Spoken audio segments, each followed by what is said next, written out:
के दौरान बहुत महत्वपूर्ण विषय जो एपीएमसी के माध्यम से जो दुकानों का आवंटन हुआ है उस पर जब मंत्री महोदय जवाब दे रहे थे तो वो जवाब में लगातार प्रयत्न किया जा रहा था कि जो भ्रष्टाचार वहां पर आवंटन में हुआ है उस पर किसी न किसी तरह से पर्दा डाला जाए। माननीय सदस्य रणधीर शर्मा जी ने स्पेसिफिक और बिट्टू वर्मा जी ने दोनों ने स्पेसिफिक चार्जेस लगाए, लेकिन उसके बावजूद भी मंत्री बार बार एक ही बात कहते रहे कि आप लिख करके दीजिए। जो विधानसभा के रिकॉर्ड पे आ रहा है, एक एक पॉइंट इन्होंने कहा कि इसमें भ्रष्टाचार हुआ है, इसमें गलत तरीके से आवंटन हुआ है, क्या आवंटन आप रद्द करेंगे। लेकिन सरकार में सीधी सी बात है कि लूट की छूट है, और इस लूट की छूट के एक बहुत बड़े उदाहरण के रूप से आज जो जिस प्रकार से प्रश्न के ऊपर जो है पर्दा डाला जा रहा था, सही जवाब नहीं दिया जा रहा था, वो एक आप सबके और हमारे सामने आया है।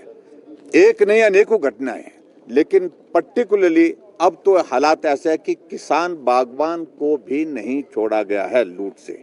इसलिए मैं इस सारे क्वेश्चन की सारी डिटेल जो है वो आपके सामने प्रस्तुत करने के लिए, डिटेल में बात करने के लिए रणधीर शर्मा जी और बिट्टू वर्मा जी दोनों बात करेंगे, और सुधीर शर्मा जी जो है दूसरे प्रश्न पर जो अगर बात कहना चाहें बात कहेंगे। हम सदन से वॉकआउट करके आए हैं और हमने रिकॉर्ड पे अंदर लाने की कोशिश की, माइक ऑन नहीं हुआ, लेकिन मैं आपके माध्यम से रिकॉर्ड पे ला रहा हूँ कि किसान बागवानों को लूटने में लगी है सरकार, और ऐसी सूरत में भ्रष्टाचार के ऊपर जो पर्दा डालने की कोशिश हो रही है उसका पर्दाफाश करने की आवश्यकता है, जिसको सरकार किसी तरह से नहीं चाह रही है कि इससे पर्दा उठा जाए। रणजीत, आज विधानसभा के अंदर माननीय सदस्य सुधीर शर्मा जी और मेरा एक संयुक्त प्रश्न एपीएमसी शिमला और किन्नौर की दुकानों के आवंटन को लेकर लगा था, और सरकार ने ये माना कि 70 दुकानें जो एपीएमसी ने पराड़ा, शिलारू और टूटू में आवंटित की, उनमें अनियमितताएं हुई, जांच कराई, परंतु कुछ गलत नहीं पाया। जबकि सच्चाई ये है कि उन 70 दुकानों के आवंटन के लिए जो एप्लीकेशंस इनवाइट की गई वो 133 एप्लीकेशंस आई, 133 लोगों ने दुकानों के लिए एप्लीकेशंस दी। और आप देखिए उन 133 में से 63 लोगों की एप्लीकेशंस रिजेक्ट की गई, रद्द की गई, और 70 दुकानें थी, 70 लोगों की ही एप्लीकेशंस आवेदन को सही पाया गया। यही नहीं, पराड़ा के अंदर जितनी दुकानें थी उतनी ही एप्लीकेशन, जितनी शिलारू के अंदर दुकानें थी उतनी ही एप्लीकेशन, और जितनी टूटू में दुकानें थी उतनी ही एप्लीकेशंस को सही पाकर उनको कौड़ियों के भाव किराए पर दे दिया गया। इसलिए हमने कहा कि आप कारण बताओ कि रद्द क्यों किए गए आवेदन। कोई स्पष्ट कारण नहीं बताया।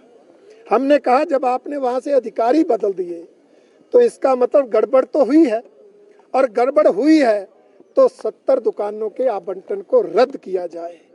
परंतु मंत्री महोदय कहें आप लिखित में, जबकि हम सदन में बोल रहे हैं, हर चीज रिकॉर्ड में आ रही है, उसके बावजूद मंत्री महोदय आवंटन की गई दुकानों के आवंटन को रद्द करने के लिए तैयार नहीं हुए। यही नहीं, हमने आरोप लगाया कि पराड़ा में जो CA store Bharatiya Janata party की सरकार के समय बना, 67 करोड़ में बना, उसमें जमीन की कीमत इससे और ज़्यादा, और उसके अलावा भी इंफ्रास्ट्रक्चर पर पैसा खर्चा गया। इस लागत से बने उस सीए स्टोर को भी बिना प्रॉपर टेंडर किए, बिना पारदर्शिता बरते किसी एक कंपनी को 3 करोड़ 36 लाख प्रति वर्ष किराए पर दे दिया गया। जबकि अगर 70 करोड़ के आप ब्याज ही देखें तो शायद साल में 10 करोड़ आएगा।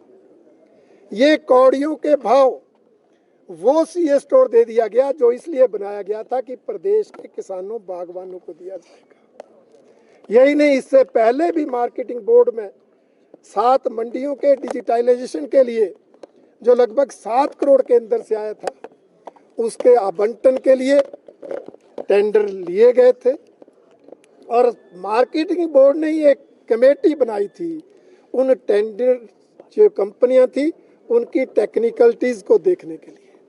और उस कमेटी ने एक जिस कंपनी को टेक्निकली ठीक नहीं पाया उसको नेगेटिव लिस्ट में रखा, सरकार ने उसी को ही टेंडर दे दिया। उसमें भी भ्रष्टाचार की बू है। हमने ये आरोप विधानसभा के अंदर लगाए, ऑन रिकॉर्ड लगाए, परंतु उसके बावजूद मंत्री महोदय ये कहते रहे आप लिखित में आरोप लगाओ तो जांच होगी। मुझे नहीं समझ आता सदन से ज़्यादा और कौन सी ऑथेंटिक जगह है जहां हम आरोप लगाएं। इसलिए हमारा मानना है कि ये सरकार भ्रष्टाचार लगातार करती आ रही है। मार्केटिंग बोर्ड भ्रष्टाचार का अड्डा बना है। सरकार अपने चहेतों को लाभ देने के लिए इसमें गड़बड़ घोटाला करती आई है। इसलिए आज हर मामले पर लीपापोती की जा रही है। भारतीय जनता पार्टी ने सरकार द्वारा जब ना जांच का ना दुकानों के आवंटन को रद्द करने का आश्वासन नहीं मिला तो ये बायकॉट किया है और हम इस मुद्दे को लेकर आम प्रदेश के किसान बागवानों तक जाएंगे। हमने हाउस के अंदर भी कहा है सरकार जो चाहे वो, चाहे जुडिशियल जांच चाहे जुडिशियल इंक्वायरी कराए, वो विजिलेंस चाहे विजिलेंस जांच कराए, परंतु मार्केटिंग बोर्ड में एपीएमसी शिमला और किन्नौर में ये जो आवंटन हुआ है, जो जिस तरह से ये भ्रष्टाचार हुआ है, उसकी जांच होनी चाहिए ताकि दूध का दूध और पानी का पानी हो और दोषियों पर कार्रवाई की जा सके।